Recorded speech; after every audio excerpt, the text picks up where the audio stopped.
Do you want to unlock the secret to writing copy that doesn't just capture attention, but converts leads into loyal customers? Yeah, me too. Tune in because today you're going to discover the magic of conversion copywriting and transforming your online business. Welcome back. If you're new here, I'm Jen Vasquez. I help hyper-busy female service providers use Pinterest to bookmark clients and increase their income and impact. And on this podcast, I host expert interviews on all things marketing, anything that helps you to grow your business. So if marketing is something that you want to learn about more, then definitely subscribe to the podcast or the YouTube channel because I share every single week. Today, I am so excited. This is a topic that I've really been wanting to interview for because I get questions about this all the time.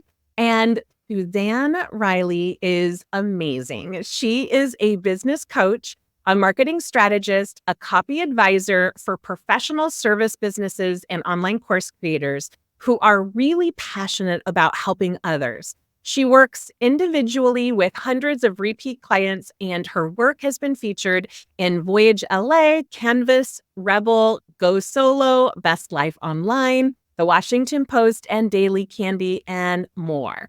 So welcome, Suzanne. I'm so excited you're here. Thank you so much for having me. I'm really excited. So let's go ahead and dive in. I always love to start with this first question because I was going to do away with it. And all of my listeners are like, that's what we want. So how did you come to be in this business in this time? What jobs came before and kind of what was that windy road that got you to this job?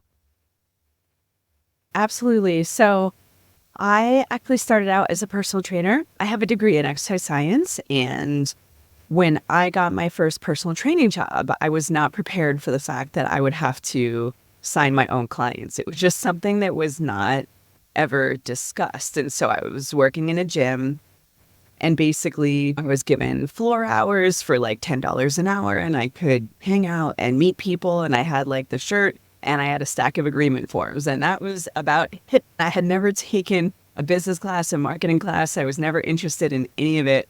And so it was just this really steep learning curve of learning how that worked. And I basically just had to make it happen. I was very uncomfortable, but I worked it out. And I'm kind of like introvert, extrovert. So I'm not really like the cheerleader type person. I would go in the middle of the day when it was really quiet and I would just hang out and talk to people. And then sometimes people were doing their own thing and that's fine. And sometimes people were like, can you please help me? And so I was like, yes. And so then I loved how I just got to talk to people and help people. I think previously I thought that marketing and sales had to be really aggressive and manipulative, and that's not me. And so I found out that I could really there's these people with a need and this service that I provide, and I could just connect with those people. And it was such an awesome thing. So then, I did fill the amount of sessions that I wanted to have. I transitioned into in-home training. And then I just really started learning, and in-home training was a different process for marketing. And then I started learning about digital marketing and email lists. So that's how it unfolded from there. And then how did you get from that to copywriting? Yeah. So one of the things I'm self-taught. So I took Jeff Walker's product launch formula and I went through the whole thing. He has like email list building stuff. He has a seed launch deep dive, which is basically a seed launch is like running a live 6-week class. And so I went through all of his stuff, and certainly it's in the conversation having to do with launches, of course. It's centered around launches. But with that, he teaches so much about clarifying your ideal client and doing voice of customer research to uncover their top hopes, dreams, fears, and aspirations, doing competitor research, funnel strategy, how to create irresistible offers. And that goes for free email opt-ins, your paid offers, everything. And so it was really this crash course in digital marketing that I was not expecting. I've learned from different places, and certainly by putting those things into place and practicing them, but that was one of the most central places that I learned the most. And so then the team offered to match us up into mastermind groups. They would put us, anyone who was interested could be put into a group to facilitate themselves. So we did that mastermind for a while. That was great. And then I partnered with one other woman who was taking the course, and she had a launch that didn't do so well, that she was like, I don't know why this was. And so we decided to partner, and I really wanted to write this stuff for someone else's stuff. It is so different writing materials for your own business as someone else writes like night and day. I keep trying to bring the objectivity that I have with clients to my own stuff. I have not really 100% nailed that yet. It's so hard. So I was like, man, I want to stop working on my own stuff for a minute and work on somebody else's launch so I can have that place of objectivity. We decided that I would rework all the sales materials. I would rework the strategy, the positioning, just all of that stuff. And then she would set it up on the back end. I really don't like back end text. Usually someone else is doing that. And she was going to teach the course, and then we would split the profits. So that was sort of my first time writing copy for someone else. And it was so fun. And I loved it because, again, I could see things so because you're not right there in it. Yeah. I know. And so, it was my first one. Like, it was not $1 million launch, but I think we made like $3,000, and then, split the 1,500 each. And we had set launch goals at the outset. We met every single one. I was very, very happy with that. And that was my first time writing copy, and it went well. And so then it was basically just practicing from there. From what Jeff Walker was teaching and from what I heard from others, was really important to get right. It was something that I seemed to be able to do pretty well myself, at least for other people. Of course, I had blunders, but it was a matter of learning the craft and then practicing it. And once I knew that I could do it well, that I could serve other people well, then I started charging for it. And I think really also, just to give more detail on this, I think another way that I learned how to write conversion-focused copy, and I realized that I not only had the training in what it is, but I was skillful in doing it. I really liked working on this other person's launch. And so I was like, I think I would really enjoy working on the back end of a company. I would love to see how this all works. It was a little bit of a validation for me because I was like, is it as messy for them on the back end as it is for me trying to put this stuff together? The answer is yes. I learned that that's normal. I had never had a role like that. So I wanted to make sure whatever role I got, it was something that I could do a good job with. I didn't want to bite off more than I could chew. So I got a job as a coordinator, which is just like a super admin marketing type thing. There were 2 days where I was like, sending out the email in HubSpot, but I was also given a lot of freedom because it was like an incredibly small marketing team for the size of the company. Initially, he'd be like, what do you think about writing this webpage? And I'm like, I've never written a webpage in my life. I'd give it a shot, and then we'd refine it, and then it'd be like, what do you think about writing these weekly emails? It was going well. So it was basically like, look, we got a big funnel here. Like, whatever you're enjoying, whatever you think you can make better, please do. Like, run it by me, but please do. I think that is where I got to be like a kid in a candy store and just be like, what can I make awesome? So yeah, I got to do a lot there. And I think that's where I was able to practice a lot in a lot of different formats, and I was trained. I knew the skill set, and I also saw the strengths I had started to come through, and then I was able to learn a lot about what I was really good at, what I wasn't so good at. And what you enjoyed. Exactly. So let's go ahead and dive into the bulk of this content then. Can you explain what conversion copywriting is and how it differs from regular copywriting? So I think it's a complex question. Conversion copywriting fits within the umbrella of copywriting. Conversion copywriting is a phrase that helps to articulate, this is what I'm really doing. So I don't think they're so separate from one another, but I think the term conversion copywriting clarifies the intention and the focus and the process.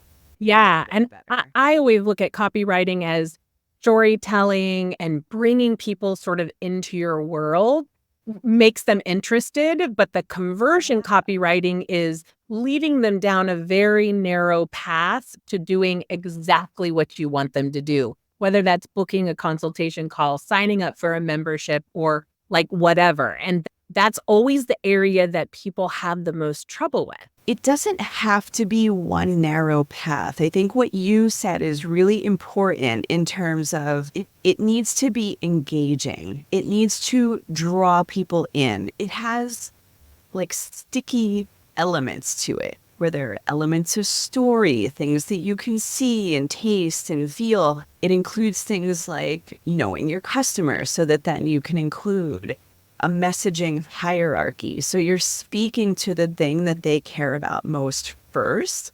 You're speaking to the thing that they care about second most, next, and so on. One line of copy is meant to have the person read the next line of copy. Building blocks. Yeah, it's like building blocks. And I think, usually just one call to action. However, I think even with conversion copy, people still have a lot of choice, at least in the way I work. There's one thing that I really want to say that I think is important for people to keep in mind about it. There's such a continuum of any kind of messaging. So on one end of the spectrum, there's just words on a page. They might be, talking about the weather or just they're not written with any conversion copy principles and are not very engaging at all. At the other end of the spectrum, there are copywriters who will get deep into learning the dark arts of manipulation and persuasion, and they will prey on people's insecurities, I believe, in a really disrespectful and manipulative way to get the sale at all costs. And so I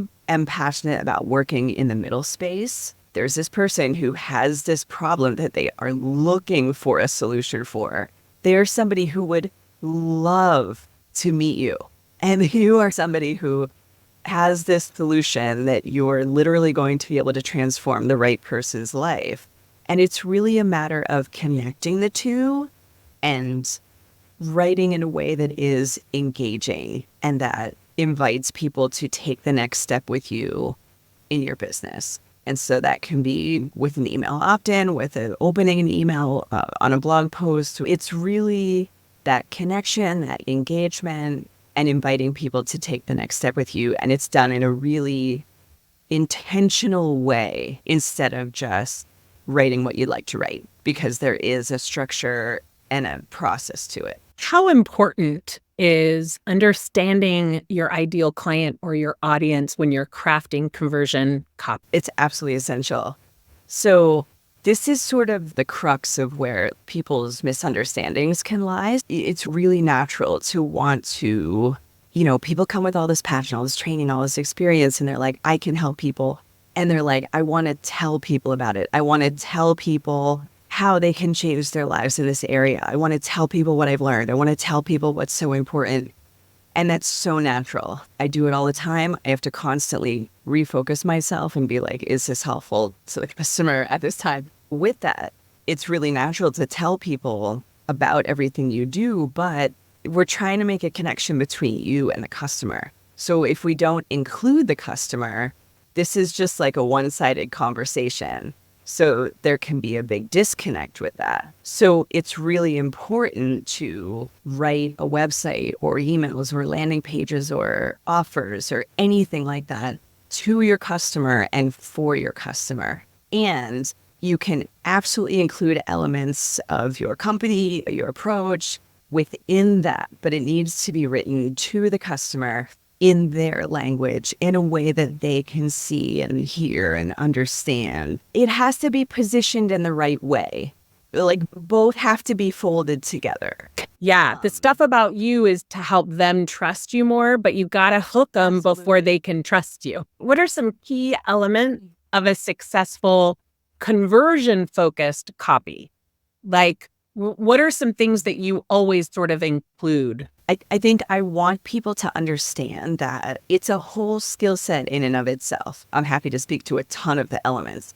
But I think the one thing I want people to understand is a lot of times where people go wrong is they think, oh, like I need to write this thing. Well, most of us have been writing since elementary school, so I can do that. Or like admin can do that, or the finance guy can do that. It's not just regular everyday writing. It really does have a structure and a cadence and a texture, and it includes, like I said, those messaging hierarchies. It's important to know what emotional drivers you're working with, what people want most at that stage, really keeping in mind the strategy of the funnel overall. And so that's not to overcomplicate it, but it's really just for people to understand that it's such an important skill set to have, and it's worth getting that skill set. A couple different places, I'll just say here that I don't teach conversion focused copy in and of itself. I'm a copy advisor. I help people who are learning copy refine their craft. So I've learned copy through Jeff Walker's Product Launch Formula, also Joanna Wiebe at Copy Hackers. Fantastic stuff. Her stuff can be a little more advanced, but very, very, very good. And also, if people have learned from StoryBrand, and I think it's really important to understand your audience, and that is part of learning how to write copy, how to write conversion copy. What are some common mistakes that entrepreneurs and small business owners make when writing copy that aims to convert? They think they have to come up with a brilliant, viral idea in their own mind. And working from what I call voice of customer research, that practice of researching, and there are specific ways to do this, it's a whole other topic. When you research your audience hopes, dreams, fears, and aspirations in their own words, it is a skill to learn. That one is not that hard. Especially if you're a great listener. I think this is a place where the introverted or even just great listeners rejoice, because they're like, I'm great at that. I don't know how to come up with award-winning ideas, but I'm a great listener. When people learn how to listen skillfully for the right messages, it literally just becomes a process of responding to people's needs. You don't have to respond to everybody. You respond to the things that are on brand and within your wheelhouse, and that makes sense for your business. Literally, people will ask questions like, what is the best microphone for podcasting? And so you literally make a blog post. Here are the 6 top microphones for podcasting. It becomes so easy to come up with topics because you're literally just responding to the things that people have asked you for. So yeah, the biggest mistake, and it's really natural, it's really human. I always have to think, if I ever get into a stuck place of writing, I think, wait, am I trying to make things up, or am I like living in my voice of customer? You're trying to sell to them versus trying to offer solutions to their problem. Exactly. And I'm trying to be a mind reader, basically. And it's like, why is this so hard? I'm trying to guess at what would make their life different. And it's like, no, wait, just go back to the voice of customer research doc. Look at what you have researched that they have told you and work from there. And then like, it's so much easier. Yeah. Can you provide a tip or two to help our audience improve those conversion rates through their copy? And I know it's a big subject, but like a couple of things that might help people to just improve that process. Absolutely. So I think it is worth looking into just a bit of copy training. I'm going to give actionable tips, but I also want to say it is really helpful to at least have a base level of proficiency in copy, because it does have a bunch of different elements, a bunch of different things to keep in mind. It's like learning to write legal contracts or something. I don't know that process, but I'm sure there's a process. It's, you would learn all the ins and outs. But I can say, if someone is looking to improve their copy today, you really have to start with the voice of customer research. And I can give some tips on where to look for that stuff. Okay, so once you have your ideal client, I recommend, and I don't do focus groups or a lot of customer interviews, stuff like that. I'm too impatient. That takes too much time because I can find the information somewhere else faster. So I do that. And basically, I will go to Amazon, pull up maybe like 1 to 3 or 5 books that are related to the topic that I'm writing about.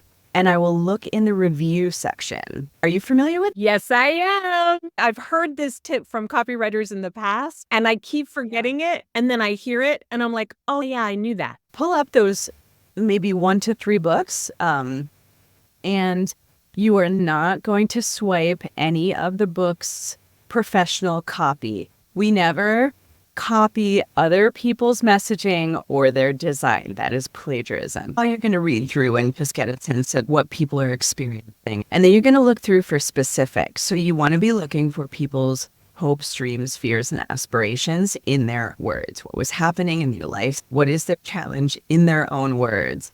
Don't guess, don't paraphrase. Take it verbatim. What are they looking to accomplish? You know, what did they like about the book? What didn't they like? And basically, you're going to put it all in a document, see the trends. For me, that usually ends up being 5 to 10 pages in a Google Doc. I will bold really important pieces of messaging. The comment, because those are just people sharing their experience. And if you're established, you can also do this with your own social post comment sections and or the correspondence that people have written into you if they're interested in working together or questions they have along the way. So once you have the way to make all your stuff better is to be responsive to the stuff that people want most in a way that's on brand for you. You're going to look for the stuff that they want most. Typically, the hopes, dreams, fears, and aspirations will work their way into copy. I always use a copy framework. There are 2 places I've been using recently. One is Copy Hackers, the most ultimate guide to copywriting formulas ever. It has everything. And Copy Blogger. Copy Blogger has like headline formula. So basically, you take their hopes, dreams, fears, and aspirations, that you see the trends, and even just doing that is going to make your copy stronger than trying to come up with an idea in your own mind and trying to say it the right way that someone is going to hear. And I also think to ask the public is a really good way to get a large amount of people to talk about whatever specific subject, and it gives you questions and thoughts. I have found that to be helpful, especially for newer business owners. A lot of people are like, I don't really know my ideal audience because I just started this business. Somebody's in that place. I think it can also be a way to maybe dabble in who your ideal client might be.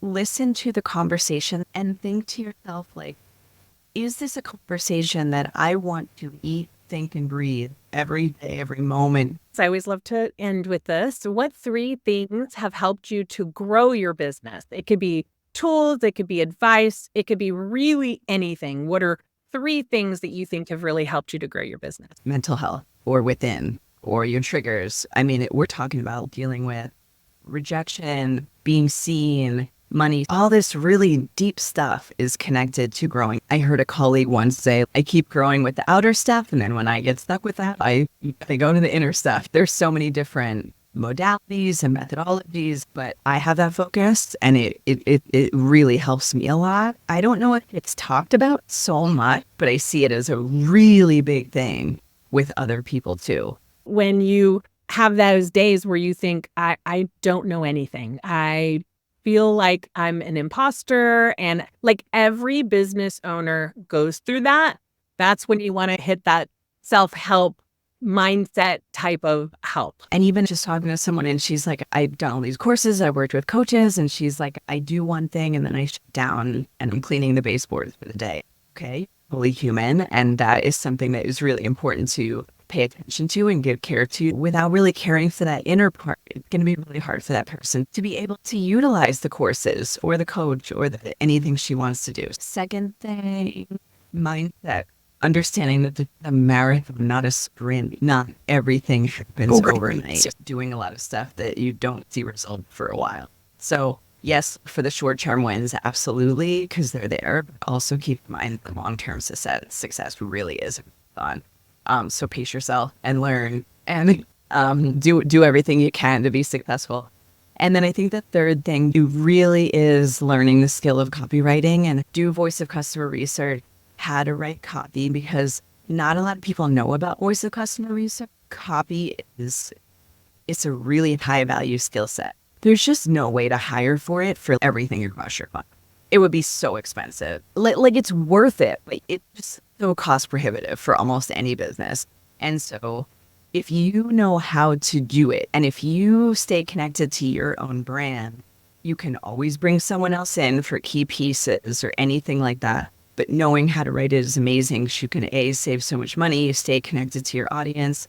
Before we get to the gift that you're sharing with our audience, tell everyone about the services that you provide in case anyone listening is like, oh yeah, I want her help and I don't want to do it myself. Absolutely. It's just like going to a mechanic, right? If we have a noise with our car, we'll go to a mechanic we trust, who's experienced, who's trained, who can look at the car, troubleshoot and say like, okay, this noise, let's rule this out. And they pinpoint, hopefully most cost-effective thing that is needed to fix this thing with your car. And basically, I am that mechanic for your online business, for ideal client, competitor research, their copy, everything they have. Doesn't matter their experience, whatever.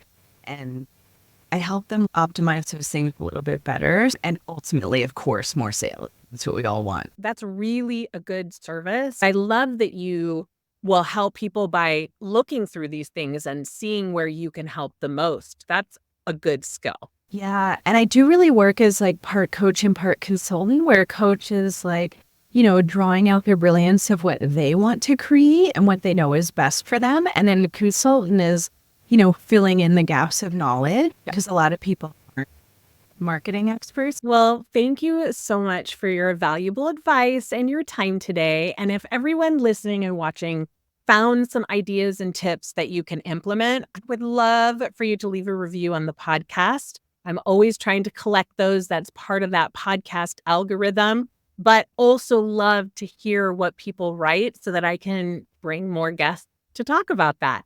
So go out there and do something good for your business, like downloading Suzanne's gift and then actually taking action on it. Put time on your calendar. Have a great day.